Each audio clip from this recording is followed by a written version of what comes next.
এই যে দেখেন ভাই, আজকে আমার বাসায় দুজন মেহমান আসার কথা ছিল। এই জন্য আমরা 4 জনের ডুডুস পাক করছিলাম। এখন ওই দুজন মানুষ মেহমান আসে নাই। এখন এদের জন্য অনেকক্ষণ অপেক্ষা করার পরে এখন দেখে এরা আসবে না। কারণ দুজনে খানা 4 জনে খানা দুজনেই একলাই খাম, কী করবো ভাই? এখন খাওয়া কী করবো? খানা তো হালা যাবে না ভাই, খানা তো হালা যাবে না। খাইতে গেলে কী করবো? বিসমিল্লাহির রহমানির রহিম। আল্লাহুম্মা বারিক লানা ফিমা রাযাকতানা ওয়া কিনা আযাবান নার। খুব মজা হয়েছে ভাই। লগে যদি একটু তেতো চলতে দিতে মানে আমার মনে হয় আরও মজা হইতে ভাই, টকটক করে খুব ভালো লাগবে খাইতে। একটু তেঁতুলের টক দেবে আরও মজা লাগবে ভাই।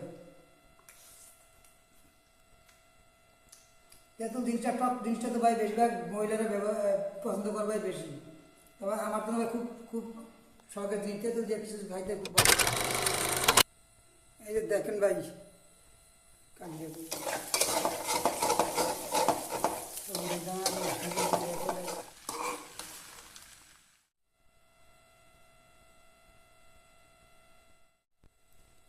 এই যে দেখেন ভাই, আজকে আমার বাসায় দুজন মেহমান আসার কথা ছিল।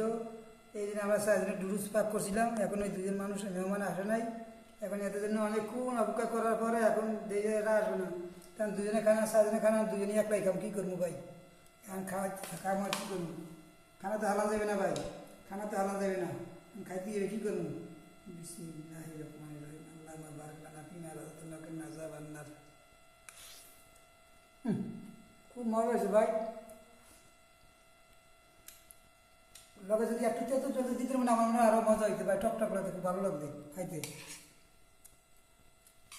একটু তেঁতুলের টক দেবে আরও মজা লাগবে ভাই। তেঁতুল জিনিসটা, টক জিনিসটা তো ভাই বেশিরভাগ মহিলারা পছন্দ করবে বেশি। তবে আমার তো ভাই খুব খুব শখের জিনিস, তেঁতুল দিয়ে কিছু খাইতে খুব ভালো লাগে ভাই।